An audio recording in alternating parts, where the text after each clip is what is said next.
믿음이 위해서 부르는 믿음의 노래라는 제목으로 하나님 말씀 증가하도록 하겠습니다. 우리가 살아가는 세상은 수많은 불확실성과 이해할 수 없는 고통으로 가득 차 있습니다.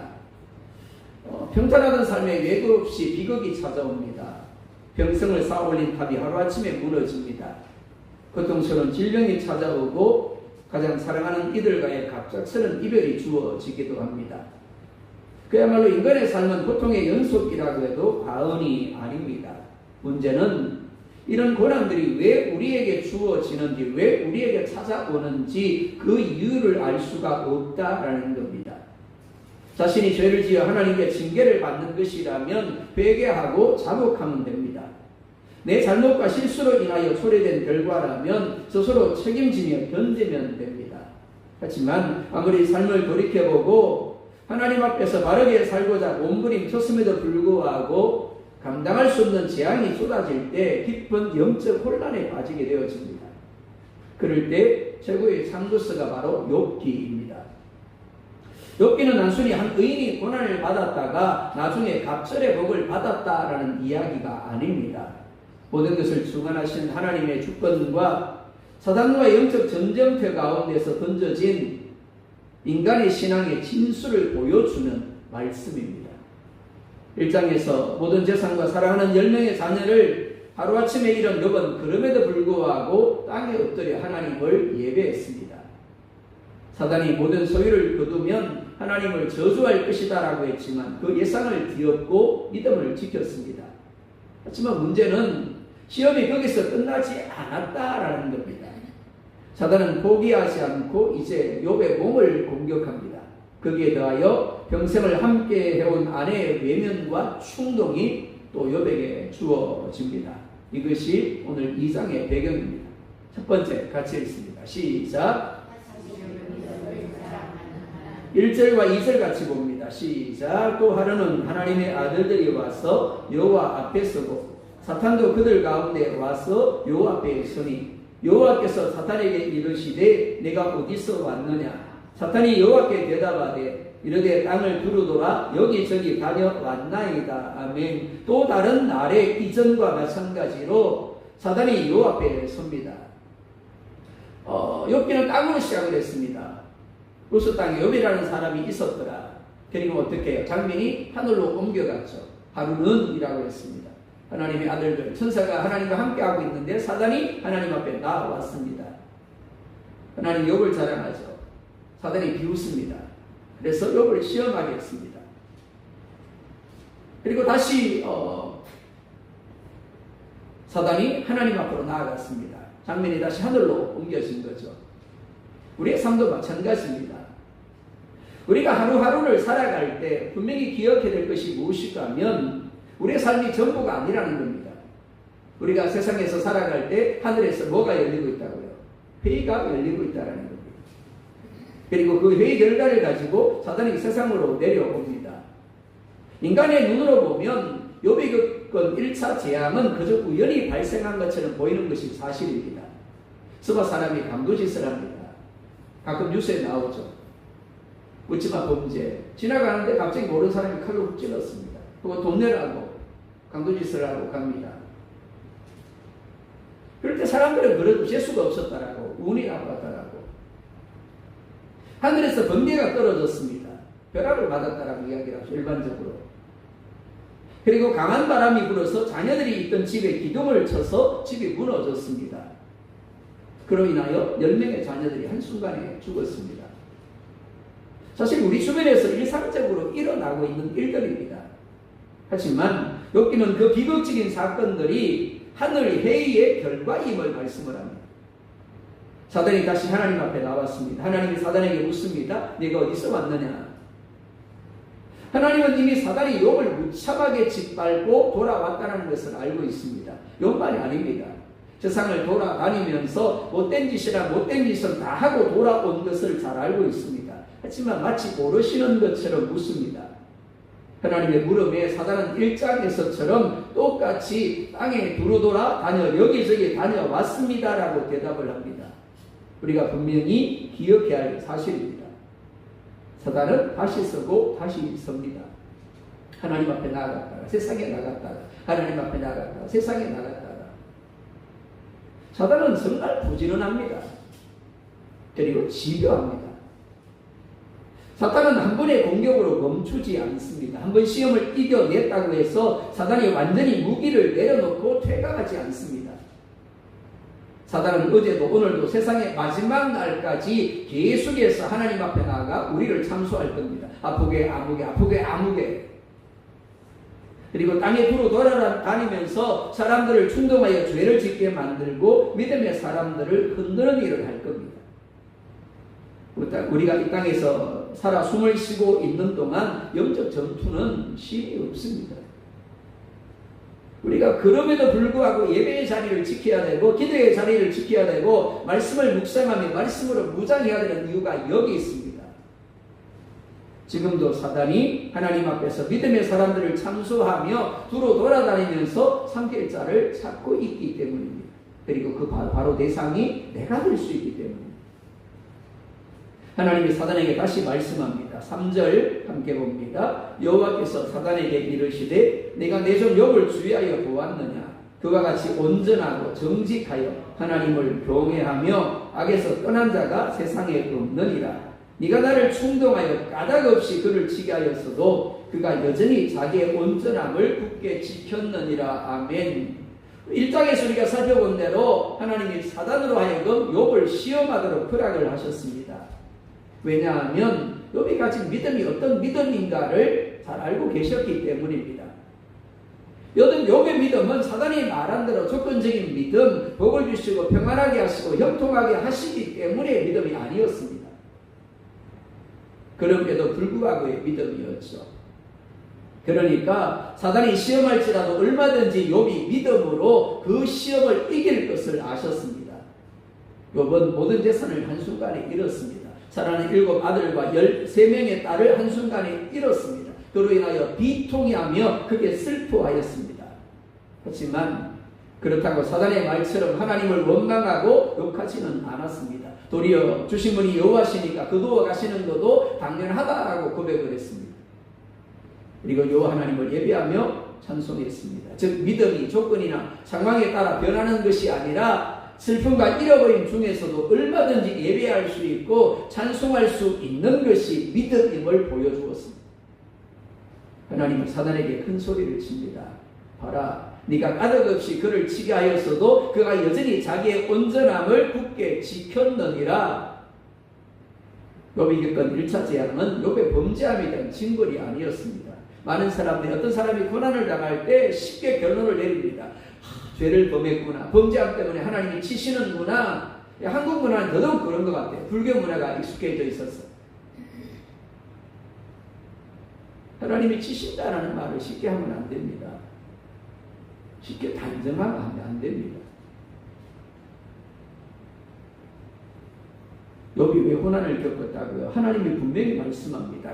까닭없이. 그가 고난을 당할 만한 이유가 없었는데도 불구하고 사단으로 말미암아 하나님이 시험을 허락하신 겁니다. 우리도 마찬가지입니다. 우리가 알 수 없는 하나님의 뜻 가운데 때로는 까닭 없는 고난이 우리 가운데 주어질 수 있는 거예요. 내가 정말 하나님을 사랑하고 하나님을 경외하고 교회를 사랑하며 충성하며 헌신했는데 왜 내게 이런 고난이 오지? 근데 뭐라고요? 올 수 있다는 겁니다.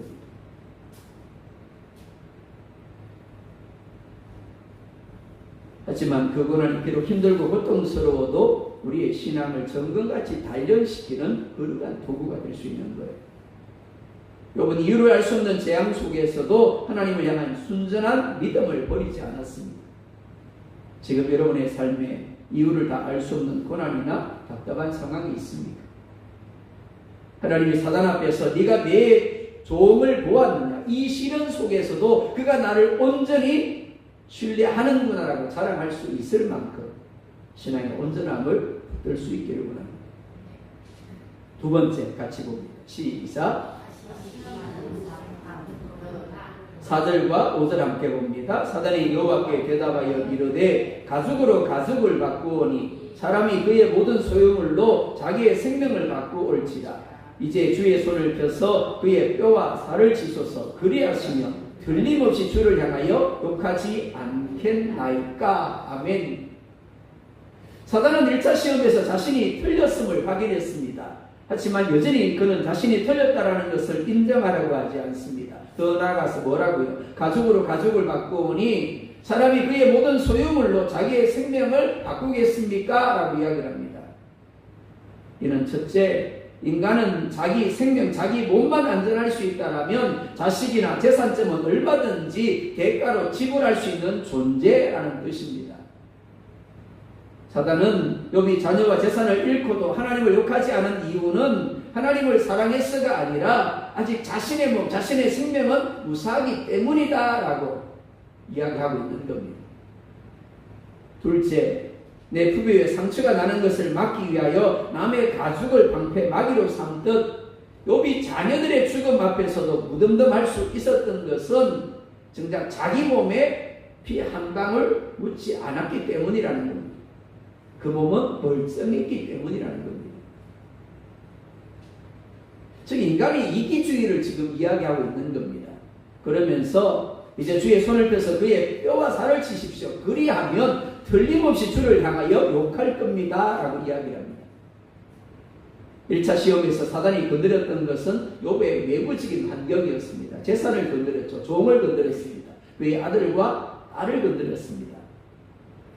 비록 그것이 극심한 절망을 안겨주기는 했지만 욥이라는 인물의 몸과 정신은 여전히 건강하게 견디고 있었습니다. 그러나 사단은 인간은 아무리 신앙이 좋고 영성이 깊어도 자기 몸에 직접적인 통증이 찾아오고 건강이 파괴되면 결국 무너질 수밖에 없다라고 확신을 했습니다. 실제로 수많은 성도들이 밖에서 오는 원한 물질적인 손실, 타인의 비방은 믿음으로 잘 견뎌내가다가도 자기 몸에 치명적인 질병이 찾아오면 결국 흔들리는 것을 보게 될 때가 있습니다. 사단은 건강을 잃으면 기도도 찬양도 봉사도 멈추게 되고 마침내 하나님을 향하여 원망의 이빨을 드러낼 것이다 라고 장담을 합니다. 왜 그렇게 장담을 할까요? 많은 사람들이 실제로 그렇게 넘어졌기 때문입니다. 6절에 이렇게 말씀을 합니다. 함께 봅니다. 여호와께서 사단에게 이르시되 내가 그를 네 손에 맡기노라. 다만 그의 생명은 해하지 말지니라. 하나님이 두 번째 시험을 허락합니다. 두 번째 시험은 건강에 대한 시험입니다. 하지만 이번에도 역시 하나님은 사단이 넘지 말아야 할 경계선을 지정해 주십니다. 뭐라 말씀합니까? 그의 생명은 해하지 말아라 라고 하십니다. 사단이 마음대로 하는 것처럼 보여도 하나님이 정하신 한계 안에서만 할 수 있음을 보여주는 말씀입니다. 우리가 그럼에도 불구하고 두려워하지 말아야 할 이유, 염려하지 말아야 할 이유가 여기 있습니다. 하나님이 경계선을 지정해 주셨기 때문입니다. 하나님이 사단에게 생명만큼은 건드리지 말라고 명령하신 이유는 단지 욥의 목숨을 붙여놓으라는 이야기가 아닙니다. 하나님은 이 욥이 육체의 고통마저도 능히 이겨내고 정금같이 단련되어 승리할 것을 믿으셨습니다. 하나님은 감당할 수 없는 시험을 허락지 않으시는 분입니다. 육체적으로도 믿음의 사람들에게 임하는 고난이 당장은 힘들고 고통스러워서 우리를 파멸시키기 위한 사단의 노력처럼 보입니다. 하지만 실상은 나를 가장 잘 아시는 하나님이 허락하신 맞춤형 훈련인 겁니다. 그렇기 때문에 다윗이 시편 23편에서 뭐라고 이야기합니까? 내가 사명한 엄청난 골짜기를 다닐지라도 죽을 것 같았습니다. 그러나 주의 지팡이와 막대가 나를 안으신다고, 저와 나와 함께하고 계신다고. 그렇습니다. 고통 중에도 괴로움 중에도 하나님이 함께하고 있습니다. 하나님이 사단에게 우리를 온전히 던지지 않습니다. 넌 이거는 안 돼. 이거는 건드리면 안 돼. 보호해 주시는 겁니다. 몸이 아플 때도 병상의 천바닥에서도 하나님을 향한 신앙을 고백하십시오. 건강하기 때문에 하나님을 경외하는 것 아닙니까? 건강하기 때문에 저렇게 하나님을 예배하며 사랑한다고 하는 것 아닙니까? 그렇게 이야기하는 사단의 논리를 보기 좋고 깨부수는 여러분들이 될 수 있기를 주님을 축원합니다. 세 번째 함께 봅니다. 시작. 7절과 8절 함께 봅니다. 사단이 이에 욥 앞에서 물러가서 욥을 쳐서 그의 발바닥에서 정수리까지 종기가 나게 한지라.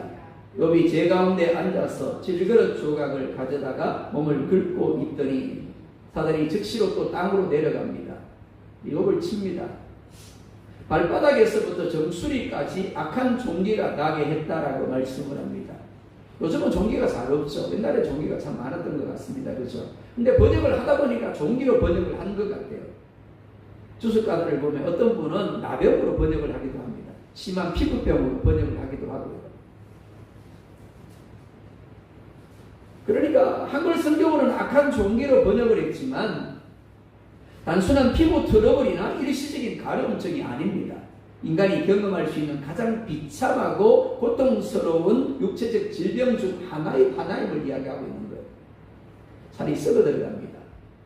뼈를 깎는 동안 고통이 있습니다. 그래서 잠을 잘 수가 없습니다. 가려움이 또 밀려옵니다. 그래서 어떻게 했다고요?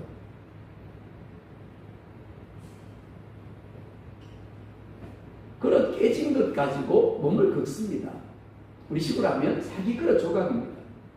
그러면 어떻게 될까요? 피가 나겠죠, 당연히. 시원할 겁니다.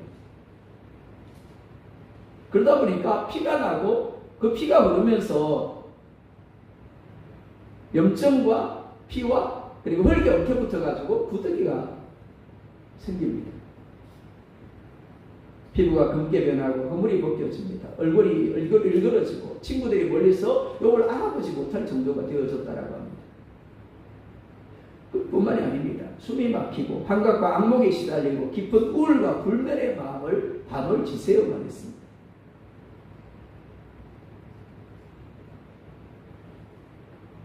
그야말로 욥의 머리 부분에서 발의 부분까지 멀쩡한 부분이 하나도 없었습니다.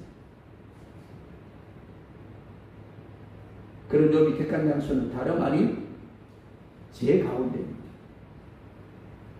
이는 동네역이나 마을 밖에 모아두었던 쓰레기 소각장 혹은 오물더미를 가리킵니다. 마을 사람들이 버린 오물, 동물의 사체, 죄와 문제가 엉켜있는 온갖 더럽고 버려진 것들의 집합소. 한때 동방에서 최고의 부자이자 성문어기에 앉아서 모든 사람들의 존경과 경의를 받던 욥입니다. 그랬던 그가 이제 마을 밖 쓰레기 더미 위에 앉아서 제 가운데 앉아 있습니다. 썩어 들어가는 몸을 가진 욥이 썩어가는 쓰레기를 태우는 장소에서 머물고 있는 겁니다. 제 가운데 앉았다라는 것 단순히 장소적인 의미가 아닙니다. 인간으로서 누릴 수 있는 모든 사회적인 신분과 명예와 존엄성과 그리고 공동체로부터의 완전한 박탈을 상징합니다. 사단은 욥을 물질적으로 거지로 만들었고 영적으로는 자녀를 이런 비통감에 빠뜨렸고 이제 육체적으로 병자로 사회적으로는 버림받은 개처럼 만들므로써 욥의 자존감을 바닥까지 끌어내리는 겁니다.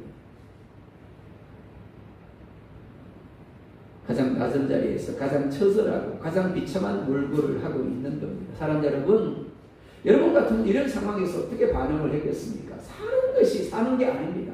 차라리 죽었으면이라고 하는 것이 옳을 겁니다. 왜요? 낯도 고통스럽고 밥도 고통스러운 거예요. 잠을 잘 수가 없까? 계속해서 가려워서 사기 조각을 가지고 몸을 긁는 것이 아니라 찢어내야 돼요. 그리고 구더기가 득실거리는 몸이 되어 있는. 그러니까 사단이 이야기했는 것처럼 고통 때문에 원망하고 불평을 쏟아내어야 만든 겁니다. 하지만 욥은 너무 가렵고 고통스러워서 질그릇 조각으로 긁어내면서도 침묵을 합니다.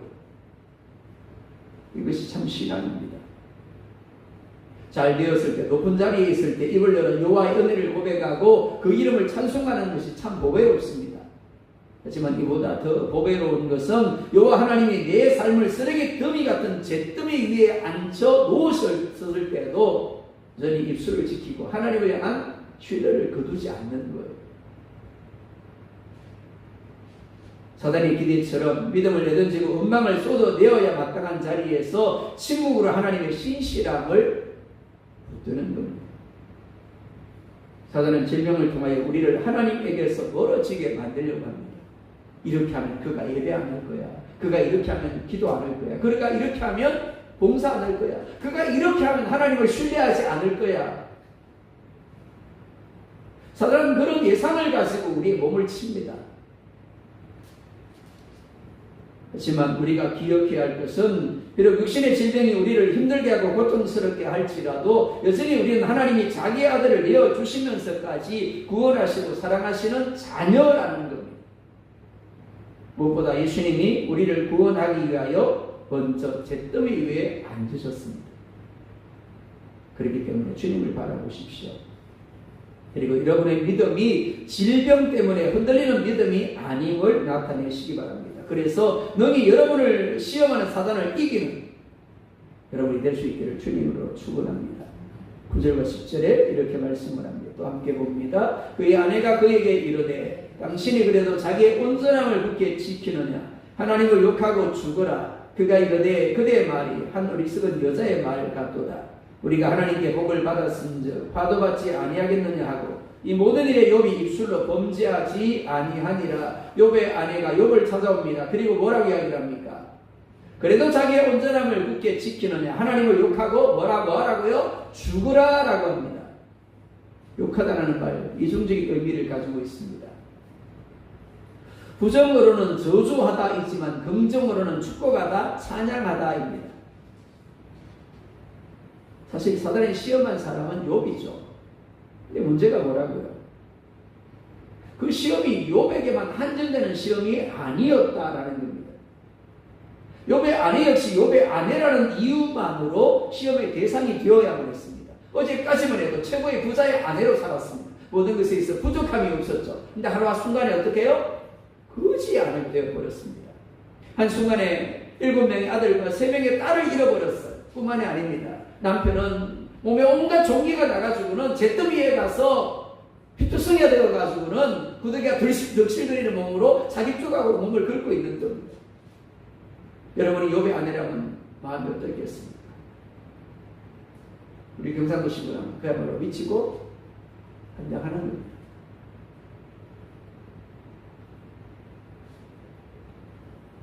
문제는 비참하게 고통받으면서 여전히 하나님에 대한 믿음을 지키려고 몸부림치는 그 남편의 모습이 너무 불쌍하고 너무 안타까운 겁니다. 그러니까 아내의 말은 이해할 수 없는 고통의 현실 앞에서 남편의 아픔을 참아 바라볼 수 없어서 터뜨린 절망의 비명이라고 할 수 있습니다. 왜 그러세요? 제발 좀 원망하세요. 이제는 원망해도 됩니다. 탄식해도 됩니다.